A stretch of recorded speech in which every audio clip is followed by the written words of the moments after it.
तो 2024 से पहले सीमांचल का सियासी रण का केंद्र बन गया है। पहले अमित शाह, फिर महागठबंधन और अब असदुद्दीन ओवैसी की एंट्री से 2024 में सीमांचल का मुकाबला त्रिकोणीय होता दिख रहा है। अपने 2 दिनों के दौरे में ओवैसी पदयात्रा और छोटी जनसभाओं के जरिए लोगों तक पहुंचने की कोशिश कर रहे हैं। उनकी मौजूदगी महागठबंधन के लिए सिरदर्द बन गई है।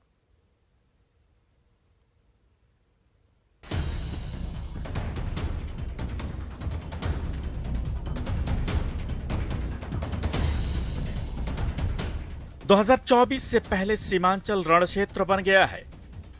बिहार के इस सीमावर्ती इलाके से अगले लोकसभा चुनावों की रणभेरी बजाई जा रही है। एक के बाद एक सियासी दौरे हो रहे हैं।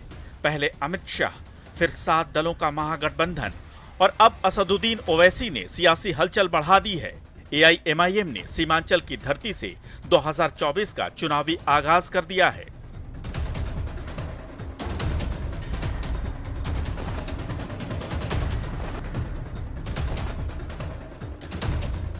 ओवैसी अपने 2 दिवसीय 30 घंटों के इस दौरे में सीमांचल को साधने की कोशिश कर रहे हैं। 8 किलोमीटर की पदयात्रा और 3 जनसभाओं के जरिए वो लोकसभा की 4 और विधानसभा की 24 सीटों पर अपनी छाप छोड़ने में लगे हैं। ओवैसी के निशाने पर बीजेपी से ज्यादा सत्ताधारी महागठबंधन और मुख्यमंत्री नीतीश कुमार हैं। अगर कोई सत्ता में बैठे हुए मुख्यमंत्री ये कहते हैं कि मुसलमानों की पार्टी मजलिस है, तो नीतीश कुमार याद रखो, तुम्हारी भी हैसियत जो है वो बिहार के मुख्यमंत्री तुम जरूर हो, मगर तारीख जब तुम्हारी तारीख लिखेगी तो मौर्य लिखेगा कि भारत में अगर बीजेपी को मजबूत करने वाले का नाम नीतीश कुमार के नाम से लिखा जाएगा। जब गुजरात चल रहा था तो तुम रेलवे के मंत्री थे, तुमने ही यहाँ पर बीजेपी को गुजरात की सरजमीन पर मजबूत किया। तुमने ही सारे देश में अगर अखलाक और पीलू खान की मौत हुई तो यकीनन तुम्हारी पार्टी का भी उसमें साथ रहा। अगर नीतीश कुमार ये समझते हैं कि मजलिस मुसलमानों की पार्टी है, नीतीश कुमार कभी अपने गिरेबान में झांक कर भी आप देख लो कि आप कुर्मी और कुशवाहा से आगे नहीं बढ़ सकते।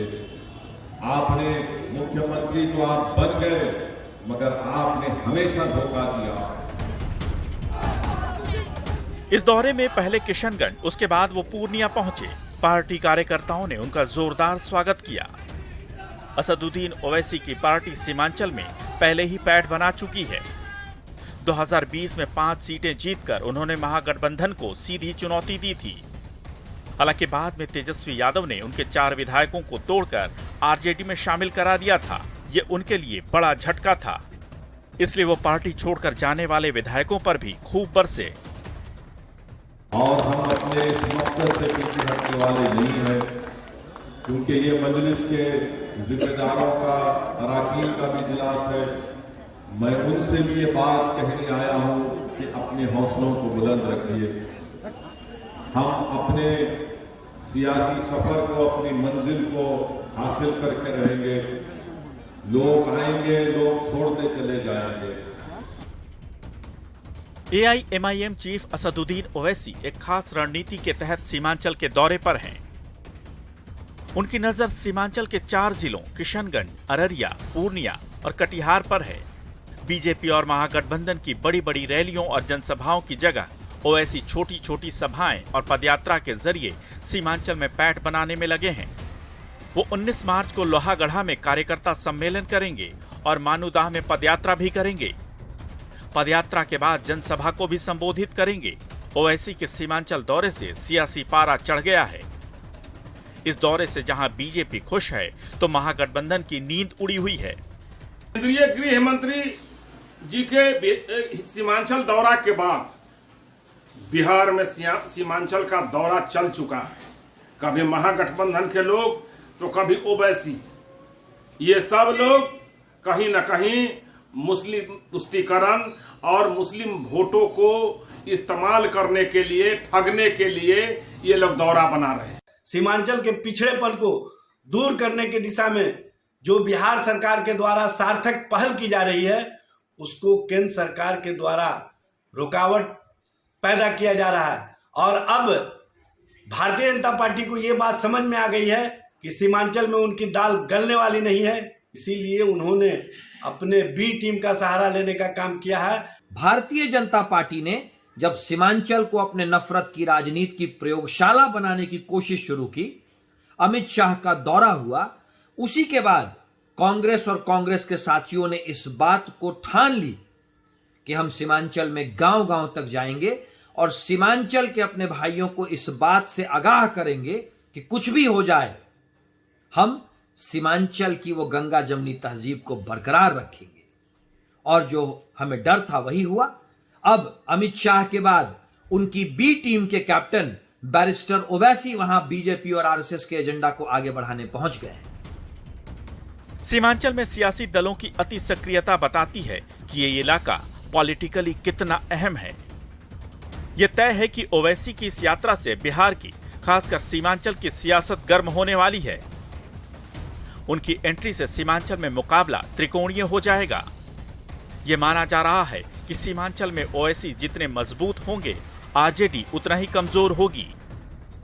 इसलिए महागठबंधन की बेचैनी सबसे ज्यादा बढ़ी हुई है। लेकिन सवाल है कि क्या ओवैसी सीमांचल में अपना जनाधार बढ़ा पाएंगे? क्या ओवैसी महागठबंधन को नुकसान पहुंचा पाएंगे? क्या ओवैसी से बीजेपी को फायदा होगा? न्यूज़ 18 के लिए पूर्णिया से प्रवीण, किशनगंज से आशीष और पटना से रवि एस नारायण की रिपोर्ट।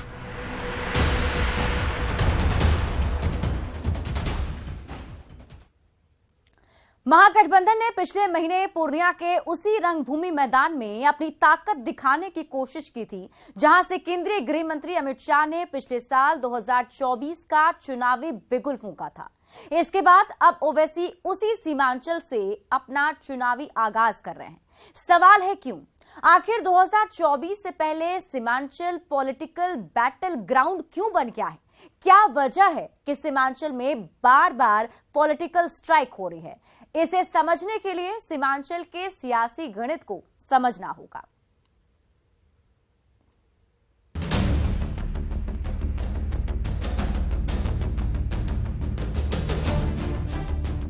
...2024 लोकसभा चुनाव से पहले बिहार का सीमांचल सियासी रण क्षेत्र बन गया है।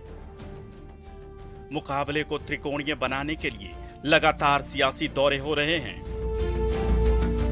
जोर आजमाइश का आलम यह है कि पिछले साल सितंबर महीने में केंद्रीय गृह मंत्री अमित शाह ने पूर्णिया से 2024 का शंखनाद किया था। इसके बाद इस साल फरवरी महीने में महागठबंधन ने पूर्णिया के उसी रंगभूमि मैदान में रैली की और अब ओवैसी सीमांचल में पदयात्रा और जनसभा के जरिए अपनी बिसात बिछा रहे हैं। बिल्कुल, ओवैसी की पार्टी का बिहार में अगर पैठ बनानी होगी तो उसके रास्ते तो सीमांचल से होकर के निकलते हैं, इससे कोई इनकार नहीं किया जा सकता है। और पिछली बार विधानसभा के चुनाव में जब वो 5 सीटें जीती थी AIMIM के उम्मीदवार, तो इनका कॉन्फिडेंस और बढ़ा था। और वो जो माइनॉरिटी इलाका है, चाहे वो कटिहार, अररिया, पूर्णिया, किशनगंज, अब इन इलाकों का देख लीजिएगा डेमोग्राफी तो कहीं 40%, कहीं 42%, कहीं 38%, किशनगंज में तो जा कर के 63 से 64% तक माइनॉरिटी हैं। तो AIMIM के जो ओवैसी हैं, ये तो वो एक्सट्रीमिस्ट कार्ड वहाँ खेलेंगे। सीमांचल में इस पॉलिटिकल स्ट्राइक की सबसे बड़ी वजह यहाँ का वोटर गणित है। पहले आप इस गणित को समझिए, फिर आपको खुद ही अंदाजा हो जाएगा कि आखिर सीमांचल 2024 का सियासी रणक्षेत्र क्यों बना हुआ है। सीमांचल में बिहार के 4 जिले आते हैं, जहां मुस्लिम आबादी निर्णायक है। ये जिले हैं किशनगंज, कटिहार, अररिया और पूर्णिया।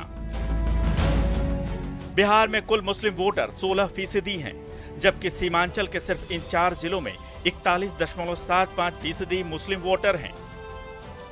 सीमांचल के लोकसभा क्षेत्रों पर नजर डालें तो किशनगंज लोकसभा क्षेत्र में सबसे ज्यादा 67% मुस्लिम वोटर हैं। इसके बाद कटिहार में 38%, अररिया में 32% और पूर्णिया में 30% मुस्लिम वोटर हैं। ओवैसी की पार्टी AIMIM का वजूद मुसलमान वोटों पर टिका है। ऐसे में सीमांचल का रास्ता उनके लिए सबसे मुफीद है। मुसलमानों को कहीं ना कहीं से संबोधित करने की कोशिश करेंगे कि आपके हितों की अनदेखी सब पार्टियों ने किया, आपको वोट बैंक के रूप में इस्तेमाल किया, लेकिन आपको मिला क्या? तो जहां पर ये बहुसंख्यक हैं और वहां जाकर के ओवैसी उस कार्ड को अगर खेलते हैं और वहां उनको सफलता मिलती है, तो फिर स्वाभाविक है कि बिहार के दूसरे लोकसभा या विधानसभा क्षेत्र में भी वो कार्ड खेलेंगे कि देखिए सीमांचल के लोग तो मेरे साथ खड़े हैं। मैं जो इतने दिनों तक समझा रहा था सीमांचल के लोग अब समझ गए और परिणाम हमारे हिस्से में आ रही है। तो स्वाभाविक है कि बिहार में अगर पैठ बनानी होगी ओवैसी को, तो वो सीमांचल उनके लिए सबसे मुफीद इलाका होगा। सीमांचल को जब वो साध लेंगे तो शायद बिहार को साधने में ओवैसी को बहुत कठिनाई नहीं होगी। इसलिए बिहार में पैठ बनाने का रास्ता सीमांचल से होकर के गुजरती है, ये तो बात बिल्कुल स्पष्ट है, समझ में भी आती है। और शायद यही कारण है कि ओवैसी बार बार सीमांचल को ही साधने की कोशिश करते हैं कि सीमांचल अगर सध गया तो बिहार साधने में हमें कोई कठिनाई नहीं। बिहार में कुल मुस्लिम आबादी करीब 16% है। विधानसभा की 243 सीटों में से 47 पर मुस्लिम वोटर निर्णायक स्थिति में हैं।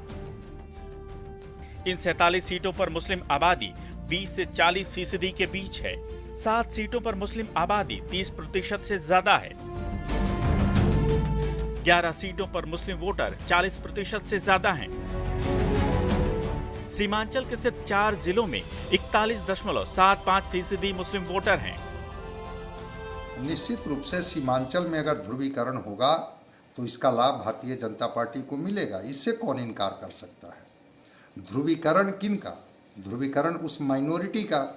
तो अगर माइनॉरिटी गोलबंद होंगे तो स्वाभाविक प्रतिक्रिया होगी कि केवल उसका सीमांचल में ही नहीं बल्कि पूरे बिहार में, उधर से अगर माइनॉरिटी गोलबंद होंगे तो इधर से हिंदुओं का पोलराइजेशन होगा।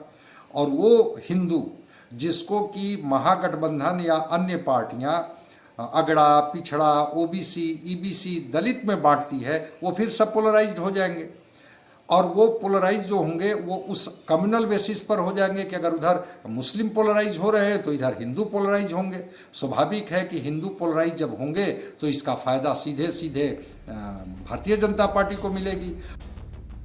अगर मुस्लिम और यादव यानी MY आधार वाली आरजेडी के नेतृत्व में महागठबंधन को 2024 लोकसभा चुनाव में कामयाबी मिलती है तो 2025 के विधानसभा चुनाव में भी उसकी राह आसान हो जाएगी।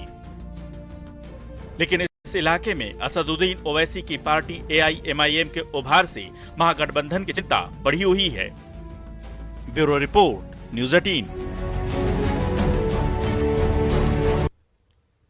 सीमांचल के सियासी मैदान में ओवैसी के उतरने का कारण तो आपने समझ लिया। यहां का मुस्लिम वोट बैंक उनके साथ महागठबंधन को भी लुभाता है। ओवैसी की पार्टी 2020 विधानसभा चुनाव में अपनी मजबूत उपस्थिति दर्ज करा चुकी है। तब AIMIM ने 20 सीटों पर चुनाव लड़कर 5 सीटें जीती थी। इस बार फिर से ओवैसी के मैदान में आने से महागठबंधन की धड़कनें बढ़ सकती हैं। आइए अब आपको सीमांचल में सीटों का गणित समझाते हैं।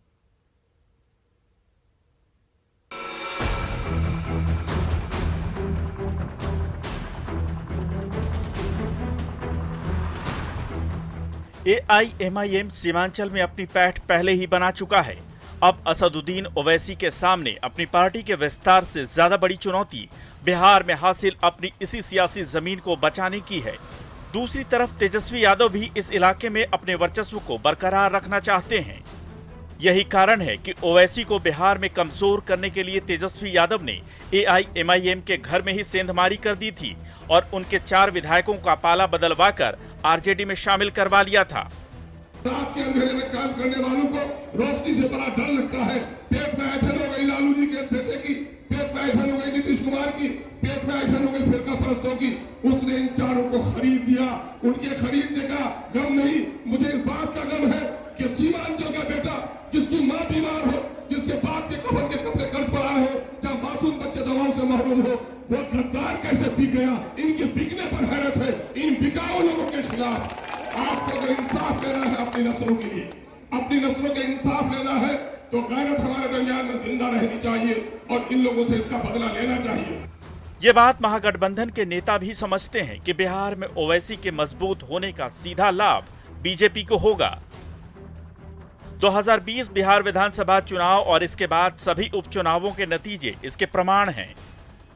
जहां जहां एआईएमआईएम ने अपने उम्मीदवार उतारे, वहां वहां महागठबंधन के उम्मीदवारों को मुंह की खानी पड़ी और बीजेपी को लाभ मिला। सीमांचल के बाद महागठबंधन ने गोपालगंज विधानसभा उपचुनाव में भी महागठबंधन का खेल बिगाड़ा था। 2020 में एआईएमआईएम ने सीमांचल की 24 सीटों में 20 पर उम्मीदवार उतारे थे। ओवैसी की पार्टी को 5 सीटें मिली थी, जबकि बीजेपी 8 सीटें जीती थी। इसके बाद गोपालगंज विधानसभा उपचुनाव में बीजेपी ने महागठबंधन को मात दी थी। गोपालगंज में बीजेपी मात्र 1794 वोटों से जीतने में कामयाब रही थी, जबकि एआईएमआईएम के उम्मीदवार को लगभग 8000 वोट मिले थे। यानी एआईएमआईएम ने महागठबंधन के वोट काटकर बीजेपी की जीत में बड़ा योगदान दिया था। मतलब साफ है कि ओवैसी की मौजूदगी में महागठबंधन के लिए सबसे बड़ी चुनौती वोटों के इस बिखराव को रोकने की होगी। ओवैसी की पार्टी इस पोजीशन में आ चुकी है कि वो वोटों का बिखराव कर सकती है, यानी मुस्लिम वोटों का जो डिवीजन हो रहा है उसका सीधा असर महागठबंधन पर पड़ रहा है, और उसका एक दूसरी तरफ से देखें तो उसका फायदा बीजेपी को हो रहा है।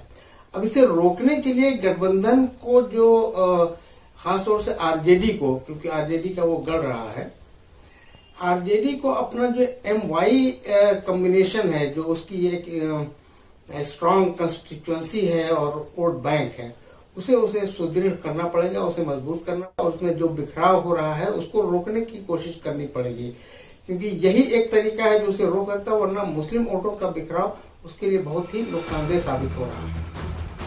सीमांचल में फिलहाल महागठबंधन की पार्टियों का दबदबा है। यहां लोकसभा की 4 और विधानसभा की 24 सीटें हैं। 4 में से 2 लोकसभा सीटें जेडीयू के पास और 1 कांग्रेस के पास है। मात्र 1 लोकसभा सीट बीजेपी के पास है। अगर बात करें विधायकों की, तो यहां महागठबंधन के फिलहाल 15 विधायक हैं, जिनमें आरजेडी 6, जेडीयू के 4, कांग्रेस के 4 और लेफ्ट के 1 विधायक हैं। बीजेपी के यहां कुल 8 विधायक हैं, जबकि 1 विधायक एआईएमआईएम का है। 2020 में जीते ओवैसी के 5 में से 4 विधायकों को तोड़कर आरजेडी सबसे बड़ी पार्टी बन चुकी है। अब सिर्फ अख्तरुल ईमान ही एआईएमआईएम के पास रह गए हैं। ऐसे में सवाल है कि क्या ओवैसी महागठबंधन को चुनौती दे पाएंगे? 2015 के असेंबली इलेक्शन से ओवैसी की पार्टी वहां कोशिश कर रही है। उसमें 2015 में उसे कोई कामयाबी नहीं मिली, लेकिन 2020 में 5 उसके कैंडिडेट जीते, जो बाद में 4 उसमें से आरजेडी में चले गए, क्योंकि वो लोग बेसिकली आरजेडी के ही लोग थे। वो ओवैसी की पार्टी के सिंबल पर लड़े थे और बाद में वो आरजेडी में वापस चले गए थे। इत्तेहादुल मुस्लिमीन ने अपनी एक जमीन वहां बना ली है, उसने अपना एक मजबूत बुनियाद वहां बनाई है, और मुसलमानों के वोट का डिवीजन का जो सबसे बड़ा नुकसान हो रहा है वो महागठबंधन को हो रहा है। दूसरी तरफ जो सबसे बड़ा फायदा हो रहा है वो बीजेपी को हो रहा है। अमित शाह पहले ही सीमांचल में हिंदू कार्ड चल चुके हैं, जबकि इस साल फरवरी महीने में हुई रैली में महागठबंधन का पूरा फोकस मुस्लिम वर्ग पर था। ऐसे में अगर इस इलाके में हिंदू वर्सेस मुस्लिम होता है तो इसका सीधा नुकसान महागठबंधन को ही होगा। इसे ऐसे समझें कि आरजेडी की ताकत एमवाई यानी मुस्लिम और यादव हैं, तो जेडीयू के खेमे में मुस्लिम के साथ पिछड़ा और अति पिछड़ा है। अगर ओवैसी बिहार में ताकतवर होते हैं तो मुस्लिम वोटर्स का एक बड़ा वर्ग उनकी तरफ शिफ्ट होगा। ऐसे में तेजस्वी यादव को बड़ा झटका लग सकता है। इससे महागठबंधन को सीधा नुकसान होगा। महागठबंधन के सामने वोटों के इसी बिखराव को रोकने की चुनौती सबसे बड़ी है। Bureau report, news 18। और विशेष में आज बस इतना ही। बने रहिए न्यूज़ 18 बिहार झारखंड के साथ।